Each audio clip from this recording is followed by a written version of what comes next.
নমস্কার বন্ধুরা। কোনো ক্রিমিনালকে যখন সরকার দেখে যে তাকে কোনোভাবেই কন্ট্রোলে রাখা যাচ্ছে না এবং তাকে কোনোভাবে আইনের দ্বারাও শাস্তি দেওয়া সম্ভব নয়, তার কারণ অর্থনৈতিক এবং রাজনৈতিক এই দুইভাবেই সে এতটাই প্রভাবশালী যে একদিকে প্রমাণ এবং অন্যদিকে সাক্ষী এই দুটোকেই সে ম্যানিপুলেট করে নিতে পারে, তখন সমাজে শান্তি ফেরাতে সরকারকে সেই পার্টিকুলার ক্রিমিনালকে এনকাউন্টার করার সিদ্ধান্ত নিতে হয়। আজকে সেরমই এক এনকাউন্টারের কাহিনী নিয়ে আমি আপনাদের সামনে হাজির হয়েছি। কাহিনী পাকিস্তানের লাহোরের ইসলামিয়া পার্ক এরিয়াতে 1940 সালে জন্মায় মোহাম্মদ শরীফ গুজ্জার ওরফে জগ্গা গুজ্জার। এই এলাকাতে এই ইসলামিয়া পার্ক এরিয়াতে একটা অ্যানুয়াল ফেয়ার হয়, প্রত্যেক বছরই এই মেলাটা অনুষ্ঠিত হয় এবং এই মেলাতে সেই এলাকার মানুষ যায়, তার কারণ এই মেলাটা এতটাই বড় এবং ভীষণ জনপ্রিয়।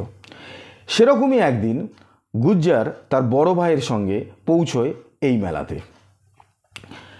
এই মেলাতে পৌঁছানোর পর তারা যখন ঘুরে দেখতে থাকে মেলাটায়, তখনই গুজ্জারের ভাইয়ের সঙ্গে এক ব্যক্তির ঝগড়া শুরু হয় এবং ঝগড়া হতে হতে সেটা হাতাহাতিতে চলে যায়। এরপরে সেই ব্যক্তি গুজ্জারের বড় ভাইকে খুন করে দেয়। যেহেতু তারা দলে অনেক ভারী ছিল, গুজ্জার সেই সময় কিছু করে উঠতে পারে না, কিন্তু সে প্রতিশোধ নেওয়ার জন্য মুখিয়ে থাকে। 7 দিন ধরে সে খুঁজতে থাকে সেই ব্যক্তিকে যে তার ভাইকে খুন করেছে।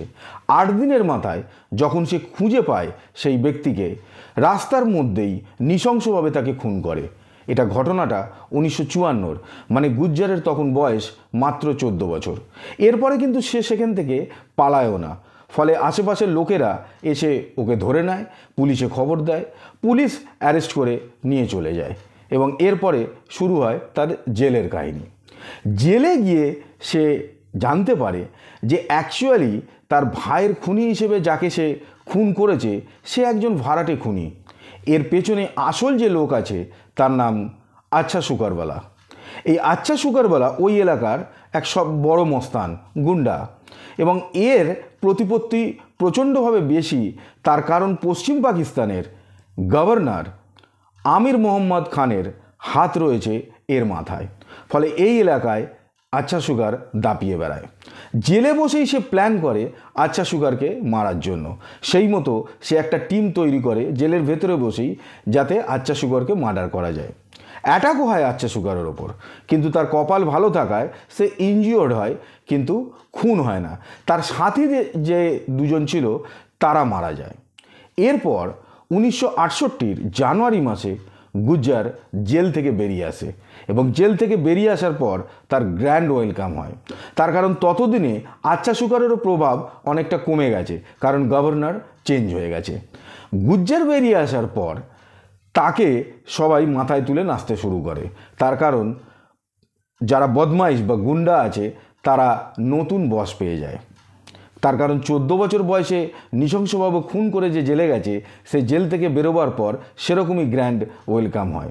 এই সময় গুজ্জার বিয়েও করে এবং গুজ্জার এরপর থেকে কয়েক মাসের মধ্যে তরতরিয়ে একদম চূড়ায় উঠে যায় ক্রাইমে। জেল থেকে বেরিয়ে আসার পর গুজ্জার তার এক নতুন নাম নিয়ে নেয়। তার নাম হয়ে দাঁড়ায় জগ্গা গুজ্জার। এই নাম সে কেন দিয়েছিল সেটা কিন্তু জানা যায় না, হয়তো নামটা খুব ক্যাচি ছিল, সেই কারণেই এই নাম সে নেয় এবং সে প্রথম জগ্গার ট্যাক্স চালু করে।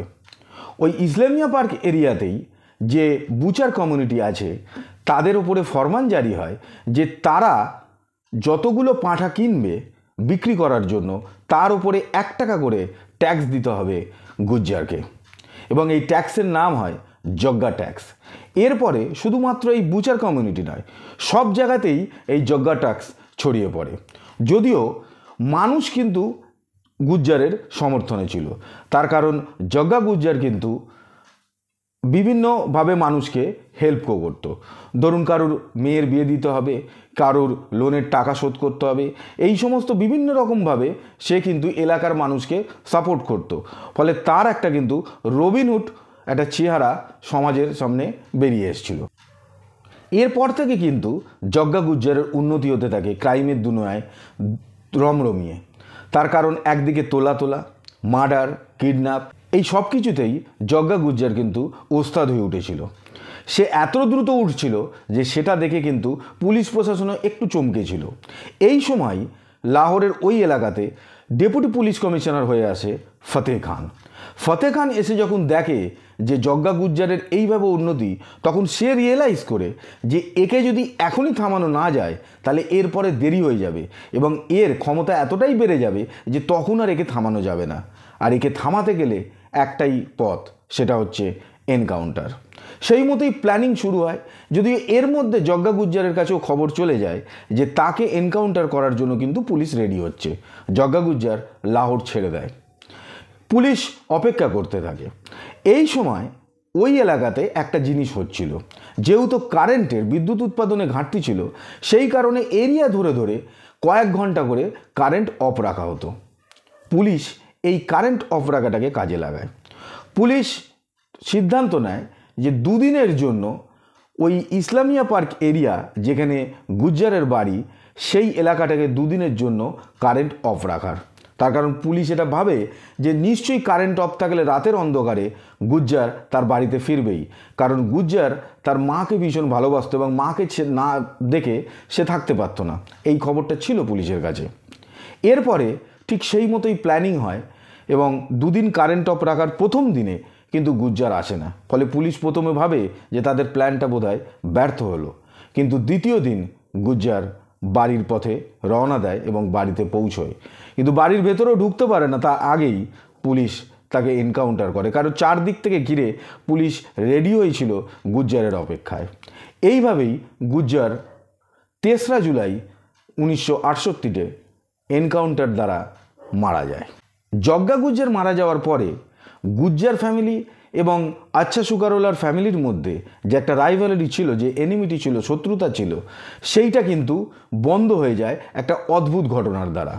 এই দুটো ফ্যামিলি জগ্গা গুজ্জারের এই যে কাহিনী, তার এই এত অল্প বয়সের মধ্যে এইভাবে ওঠা এবং পুলিশ কাউন্টার, সম্ভবত পাকিস্তানের প্রথম এনকাউন্টারে মারা যায় এই জগ্গা গুজ্জার। ফলে এইরকম একটা কাহিনীর কিন্তু ফিল্ম তৈরি হওয়া শুরু হয়ে যায় এবং দুটো ফ্যামিলি এই ঘটনা দ্বারা ফিল্ম তৈরি করে সেখানে পয়সা ইনভেস্ট করে বেশ ভালো টাকা রোজগার করে। পয়সা অনেক শত্রুতাকে ভুলিয়ে দেয়। সেরমভাবেই এই দুটো রাইভেলারি গ্যাং, যারা একে অপরকে দেখলে সহ্য করতে পারতো না, মারামারিতে উদ্যত হতো, তারা কিন্তু তাদের নিজেদের মধ্যে যে শত্রুতা ছিল সেটাকে সমাপ্ত করে দেয়। তার কারণ এদের দুজনের কাছেই অনেক পরিমাণে টাকা আসতে থাকে এই ফিল্মের থেকে। আজকে এটাই ছিল জগ্গা গুজ্জারের কাহিনী। সম্ভবত পাকিস্তানের এটাই প্রথম এনকাউন্টার এবং এই রকম ক্রিমিনাল পাকিস্তানে খুব কমই হয়েছে, যার এই মাত্র 5-6 মাস 7 মাসের মধ্যে সে এমন একটা জায়গায় নিজেকে পৌঁছে দেয় যে আলটিমেট পুলিশকে এনকাউন্টারের সিদ্ধান্ত নিতে বাধ্য করে। আজকের ভিডিওটা যদি ভালো লেগে থাকে তা লাইক করবেন, সাবস্ক্রাইব করবেন, আর যদি চান সবার আগে আমার ভিডিও আপনার কাছে পৌঁছে যাক তাহলে বেল আইকন প্রেস করতে ভুলবেন না। দেখা হচ্ছে পরের ভিডিওতে নতুন কাহিনীর সঙ্গে। ততক্ষণের জন্য বিদায় নিচ্ছি। ভালো থাকবেন। নমস্কার।